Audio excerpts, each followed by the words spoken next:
আমরা committed for rule of law in this country. We are committed for ensuring justice for Hadi. এটা একেবারেই একটা স্পষ্ট অবস্থান সরকারের। সরকার যতটুকু সম্ভব সর্বোচ্চ দিয়ে হাদির বিচারের চেষ্টা করবে। এর আগেও আমরা বলেছি, আমরা একটা সুনির্দিষ্ট তারিখ দিয়েছি, এর মধ্যে চার্জশিট দেওয়া হবে এবং আমরা বলেছি এই সরকারের সময় এই বিচার কাজ শেষ করব, এটা আমাদের প্রত্যয় সৃষ্টি করে দিয়ে গেছে। আজকে যারা হাদির জন্য জাস্টিস চাইতে দাঁড়ালেন,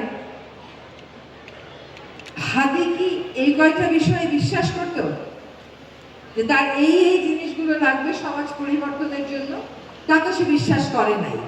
সে একটা ভিন্ন মানদণ্ড কিন্তু সমাজ পরিবর্তনের জন্য সৃষ্টি করে দিয়েছে।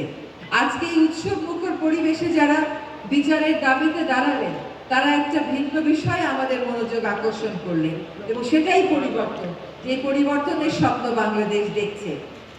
একটা প্লট, একটা ফ্ল্যাট, একটা গাড়ি, একটা ভালো চাকরি, একটা মোটা প্যাকেজের স্যালারি, এইগুলো তো নিজের জন্য করবেন, মানুষের জন্য কি করবেন, সমাজের জন্য কি করবেন, এইটা তো নতুন করে আমাদেরকে ভাবতে হবে। সবাই যদি নিজের থেকে এই ভাবনাগুলো না ভাবি, তাহলে কিন্তু জুলাই আগস্টের যে গণ অভ্যুত্থান, জুলাই আগস্টের যে আত্মত্যাগ, তা সফল হবে না। আপনারা প্রফেশনালস হবেন, আপনারা নাগরিক হিসেবে দায়িত্ব পালন করবেন। এই যে এতগুলো বিষয়ের কথা আমি বললাম, এর বেশিরভাগ বিষয়ে কিন্তু আমাদের মাদের নেই, তাই না? কিন্তু মারা তো সবচাইতে বড় ভূমিকা পালন করেছে আজকে আপনার এই পর্যায়ে আসার ক্ষেত্রে। ফলে আত্মত্যাগ দিয়েই সমাজ গড়া সম্ভব।